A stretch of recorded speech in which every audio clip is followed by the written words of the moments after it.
Bom dia, boa tarde, boa noite, caro amigo ouvinte. Está começando mais uma edição de No Terrão, episódio número 10, trazendo as principais notícias nas últimas 24 horas do Pittsburgh Steelers. O meu nome é Ricardo Rezende e eu estarei aqui com vocês hoje em mais uma tentativa de fazer um programa bastante curto. Da semana passada, da terça passada levou 25 minutos. Eu espero que hoje a gente consiga fazer em um tempo um pouco menor, embora eu ache difícil, porque hoje tem história para contar para vocês e tem Tony Tuesday também.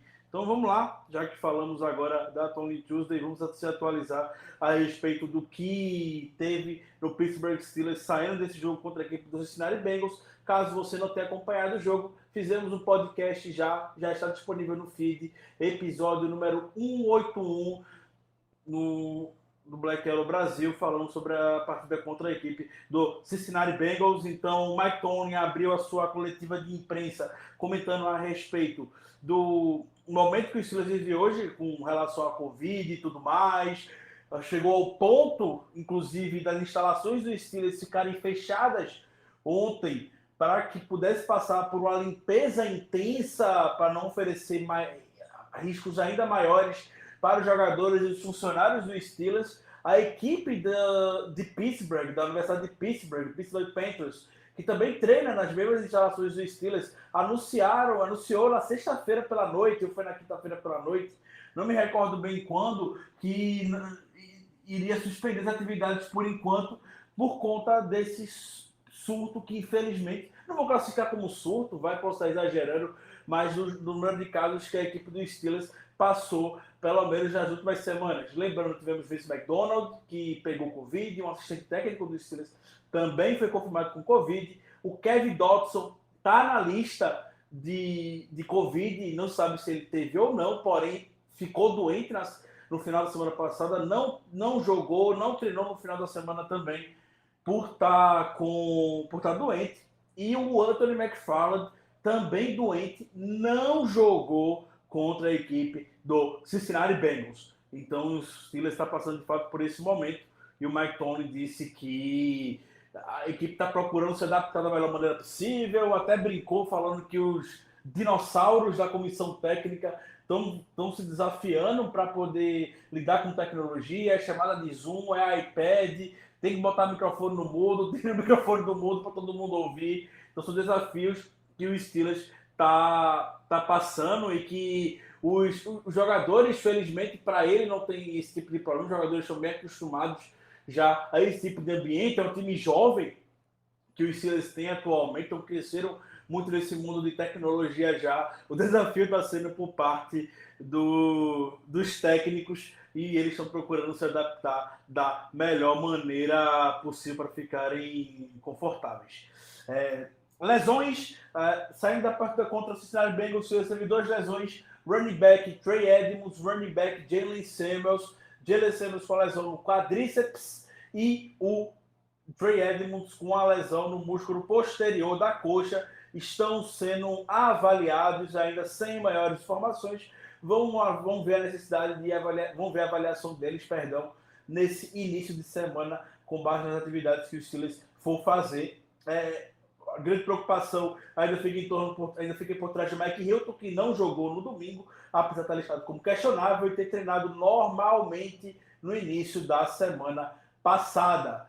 Mike Hilton, Tony falou a mesma coisa que falou hoje, que está muito otimista que o Mike Hilton vai poder voltar, mas depois dele começar treinando na quarta-feira normalmente, depois ficou como limitado na quinta e na sexta, e não ter jogado no domingo, não sei se manteve também todo esse otimismo do Tony e você um pouco mais pé no chão nessa semana. Semana passada eu cravei aqui na terça-feira que o Mike Hilton iria jogar e acabou não indo para o campo. Então vou me conter com relação a isso. Vamos acompanhar o desenvolvimento da semana, as notícias que vão sair. Porém, o Tony informando, não é dando minha opinião, Tony informou que o Mike Hilton está para voltar nesse domingo. Chris Wormley, jogador de linha defensiva, foi para o Injury Reserve algumas semanas atrás, estava com a lesão no joelho. O jogador já está elegível para voltar, lembrando que Injury Reserve nessa temporada, o jogador pode ficar 3 semanas. O Tony se mostrou otimista, então podemos ter um reforço no depth da unidade. Então, de lesão, temos apenas essas e os meninos que estão na lista de Covid, Vance McDonald e o Kevin Dodson seguem lá. Inclusive, já falou sua posição de tight end bem breve. O Steelers anunciou a contratação do tight end Charles Jones e dispensou o linebacker Ray Wilborn no practice squad, um reforço para a posição de tight end, já que a gente está sem o Vance McDonald por enquanto. Curiosidade, Charles Jones é primo do Jacob Jones, aquele que o Tony acidentalmente, vamos encarar como isso, acidentalmente acabou desviando um pouco para evitar o retorno do jogador para o touchdown há alguns anos atrás. Com relação a lesões, tivemos essas novidades. E a coletiva do Tony, assim como foi a grande maioria das perguntas do podcast gravado ontem, episódio 181, foi em torno do jogo corrido. E o Tony me pareceu mais preocupado do que ele normalmente parece. Eu até comentei no podcast que o Tony não é muito atento, não parece muito se importar com o fato do time ser desequilibrado, do time estar com dificuldade para correr, tanto que o time consiga lançar bem a bola como está conseguindo nessa temporada. Mas o Tony, pela primeira vez, eu senti essa preocupação nele hoje. E aí ele falou que o grande foco da semana vai ser em resolver o jogo corrido. O que é que tem que ser feito para resolver o jogo corrido? Para o jogo contra o Bengals, o Ray Fitch tinha comentado na semana passada que o time havia se dedicado muito a treinar o jogo corrido, porque Big Ben não treinou na semana passada. Então, sem Big Ben, o time se procurou focar no jogo terrestre, no treinamento. Isso não se reproduziu nem um pouco dentro de campo. E o Tony levantou esse ponto de atenção que essa semana eles vão dar um grande foco nisso. Eu comentei no podcast também, e eu destaco isso, e pode ficar até como uma bold prediction, mas é muito difícil a gente ver quando o Tony sinaliza alguma coisa que a gente não vai ter muito sucesso 2 semanas consecutivas. Sei que o jogo corrido está falando há 3 semanas já, porém é a primeira vez que o Tony fala e comenta. Eu estou preocupado, vamos resolver essa questão. Vamos nos dedicar, vamos reforçar para que a gente consiga resolver esse jogo terrestre. É muito difícil quando o Tony levanta o bracinho assim e fala que o time vá mal na semana seguinte nesse aspecto. Lembro que na semana passada ele criticou muito o Special Teams e a gente teve um grande jogo de Special Teams agora, nessa semana. Eu acredito que a gente vai ter um bom desempenho no jogo terrestre. Eu acredito que o Tony vai conseguir fazer os ajustes necessários para isso, para pelo menos contra o Jaguars a gente ter um pouco mais de sucesso. Já fica uma bold prediction aqui da minha parte. O Tony também foi questionado a respeito se o James Conner, se pretende fazer alguma mudança no backfield, e ele foi bem simples e objetivo, falando que James Conner é o nosso running back titular. Não vai ter mudança no backfield. Nós temos que trabalhar melhor, falando deles dentro da comissão técnica. É importante que a gente lembre a respeito do jogo terrestre do Steelers, que não é um problema novo necessariamente. O Steelers tem seus bons momentos jogando terrestre, e até essa temporada mesmo a gente viu o Steelers tendo 3 ou 4 jogos consecutivos com um corredor passando das 100 jardas e tudo mais. O time varia muito com relação a isso. Isso acaba geralmente trazendo você um pouco para a ponta de baixo mais da tabela. A gente está com 3 jogos consecutivos abaixo de 50 jardas, natural que a gente realmente fique um pouco mais para baixo. Mas eu quero falar é que não são problemas novos, é irregular. Eu diria que é mais na falta de regularidade mesmo, né, o jogo terrestre. E eu acredito de fato que para domingo, contra o Jacksonville Jaguars, a gente possa resolver, dado o senso de urgência que o Tony apresentou hoje.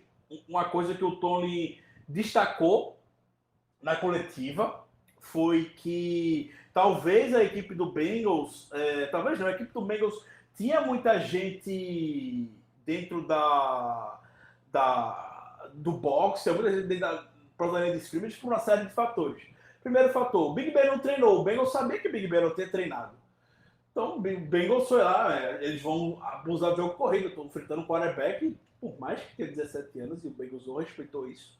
Tudo bem, mas ele tá um quarterback não treinou a semana toda, eles devem correr com a bola o jogo todo. E também o fato do Bengals estar completamente perdido com relação a cornerbacks. O Bengals chegou na partida com 4 cornerbacks apenas.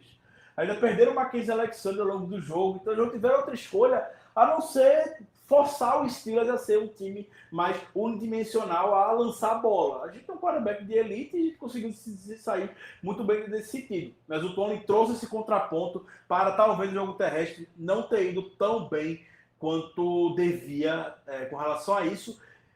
É um ponto que faz sentido, mas na minha opinião, recuperando o que eu falei agora há pouco, não são problemas novos que a gente enfrentou, é uma unidade extremamente irregular. Mesmo que a gente pode ter um jogo de 150 jardas uma semana, pode ter um jogo uma semana de 30 jardas, mas fica o registro do Tony nesse sentido e como ele também encarou como foi essa questão. Com relação aos jogadores protegidos da semana, do Practice Squad, tivemos os 4 já tradicionais jogadores, como sempre tem, o John Kane, o Kevin Rader, o Wendell Smallwood e o Antoine Brooks. O Antoine Brooks foi um nome que me surpreendeu por quê? Porque no sábado ele foi promovido para o roster principal, por lugar do Kevin Dodson, que o Kevin Dodson era agente de Covid-19. Mas aparentemente a NFL permite que algum jogador ativo nesse sentido também volte para o Practice Squad depois do jogo, sem passar pelas waivers. Então, o Antoine Brooks voltou para o Practice Squad, o rookie está normalmente aqui no nossa equipe de treinamento. Ainda finalizando, antes de a gente estar na nossa história do dia, o Tony hoje teve uma brincadeira, foi questionado sobre como o Big Ben encarou a folga e tudo mais.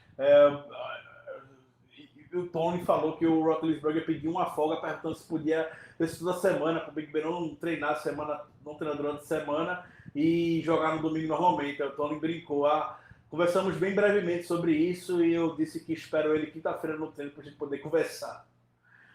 Então, óbvio que isso não vai acontecer, óbvio que o Big Ben também não vai deixar de treinar, foi apenas uma brincadeira. A história que eu quero contar hoje para vocês, na semana passada, o Tony, ele foi fazer contra o Cowboys, ele chegou na sua 14ª temporada consecutiva, as 14 temporadas que esteve no Steelers, com uma campanha que não é negativa. Uma campanha que, no pior das hipóteses, é um 8-8. E eu não valorizei, pelo menos eu fiquei assim semana passada, depois daquela parte contra o Dallas Cowboys, fiquei extremamente irritado com o desempenho da equipe. Porém, acho que essa semana é o momento para a gente poder dar todo o biscoito do mundo ao nosso head coach.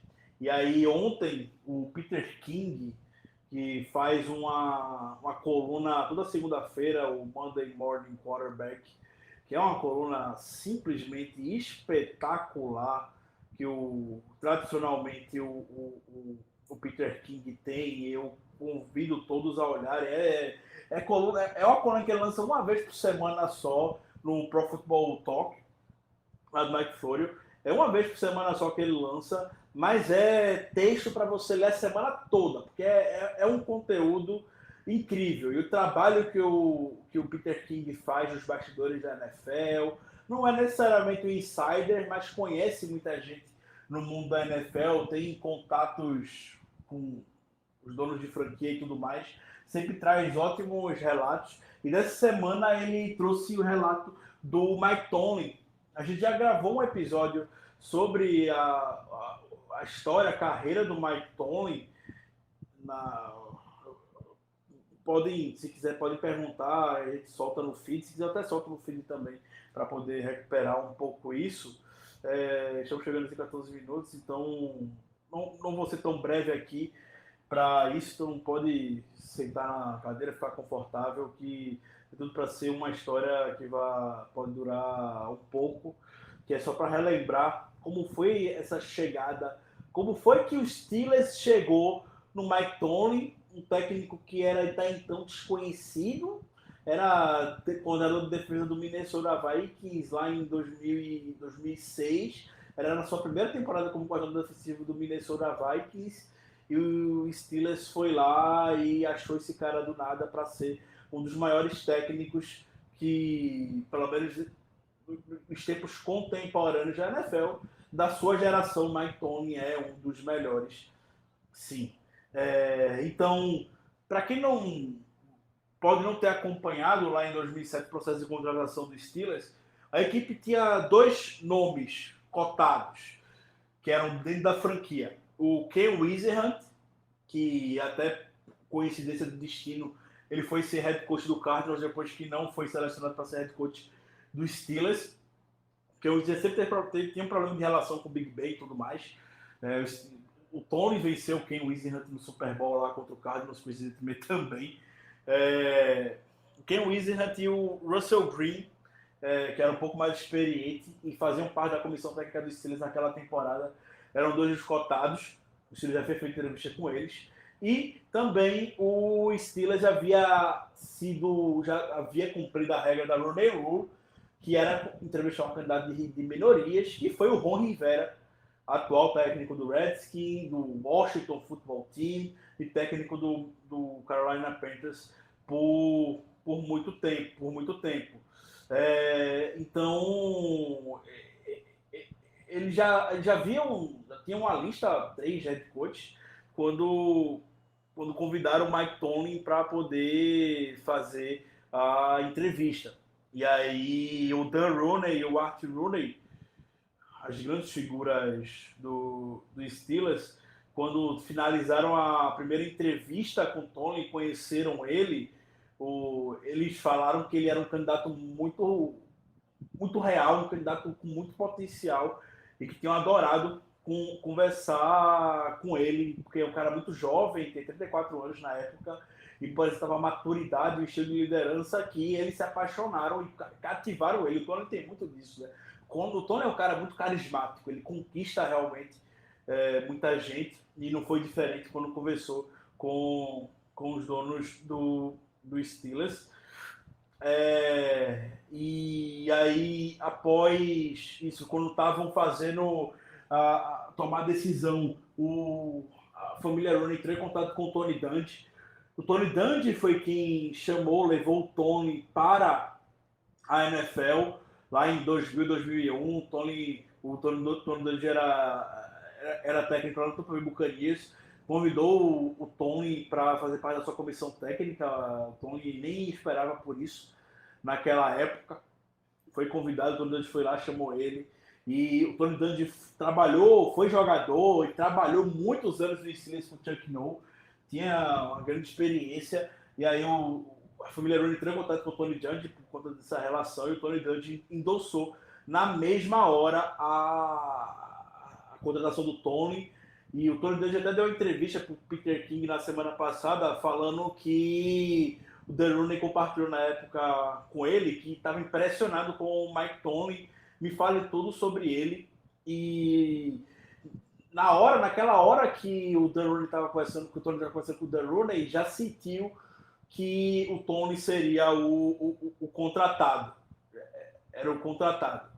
E o principal era muito que tinha a filosofia do Steelers muito dentro dele.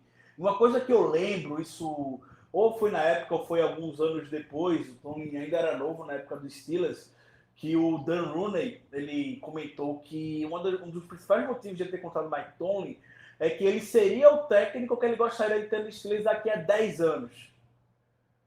O Tomlin era muito jovem na época, novamente 34 anos apenas, então não queria perder tempo, foi lá e chamou, e eles não estavam nem um pouco aí com o que a empresa podia falar. Como assim você vai contratar um cara desconhecido?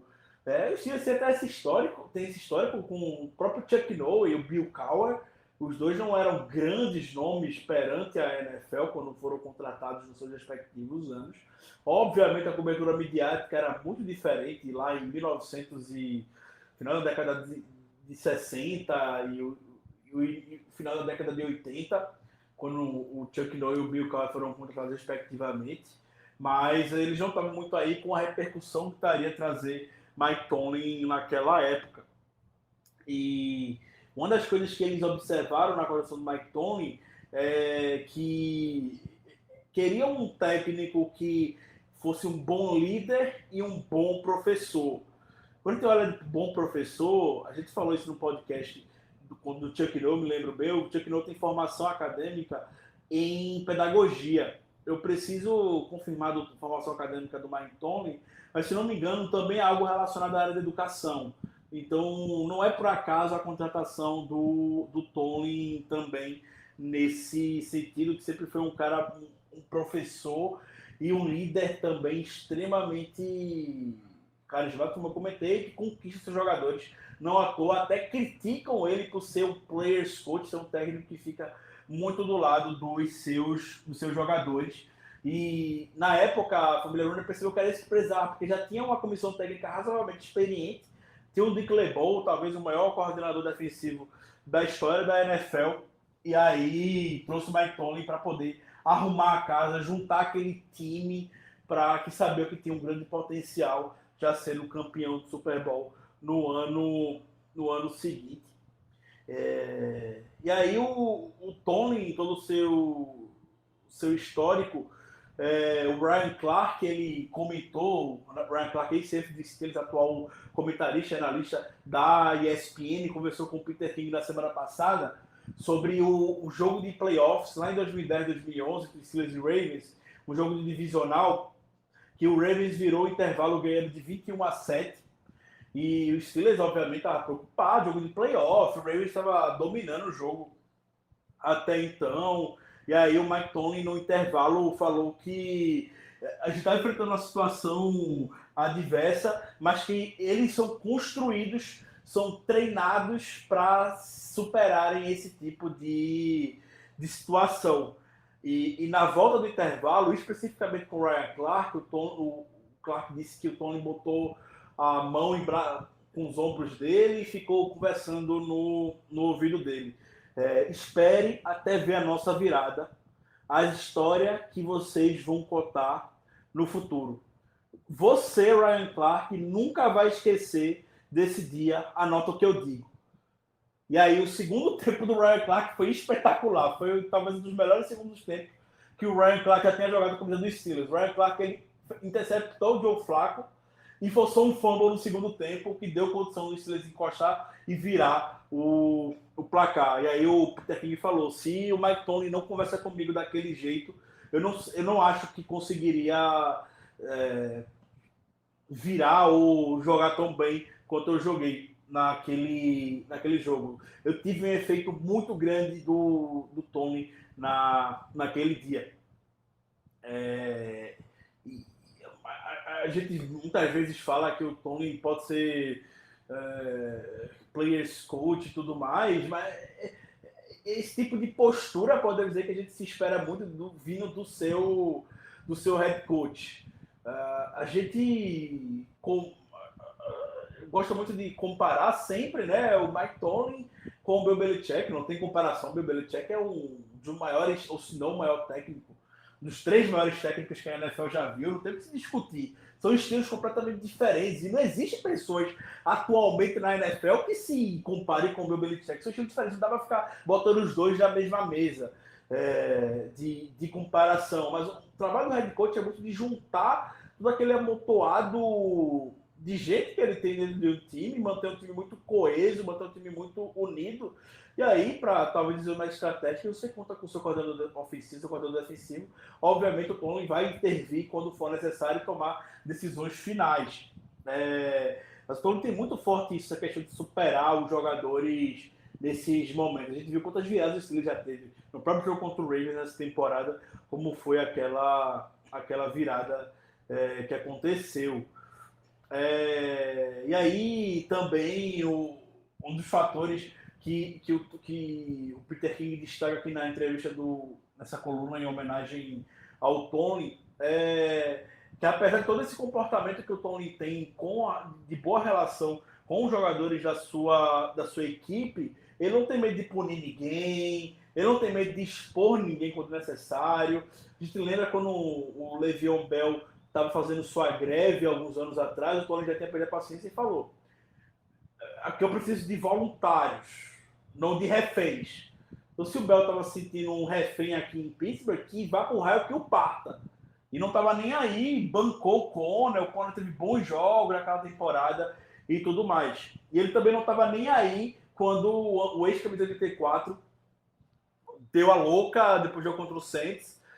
Deu a louca não, perdão, não foi uma expressão boa de se utilizar, perdão. Ficou maluco nele, perdão novamente, não foi a melhor expressão quando eu utilizei anterior. Ficou um pouco, apresentou um comportamento muito exacerbado e aí acabou não treinando na semana, e aí foi o último jogo dos Steelers naquele dia, o ex-camisa 84. E aí também não estava nem aí, é o melhor wide receiver da época, fácil, e não estava nem um pouco aí de perder, bancar e mandar também pro raio que o parta. E aí quando a gente vê como é que o Steelers está desde então, desde que os dois saíram, a carreira de ambos ladeira abaixo, e o Steelers continuou mantendo o seu nível. Obviamente tem Ben Roethlisberger lá, que ajuda muito o time, e tem o Tony para manter toda essa estabilidade dentro da equipe.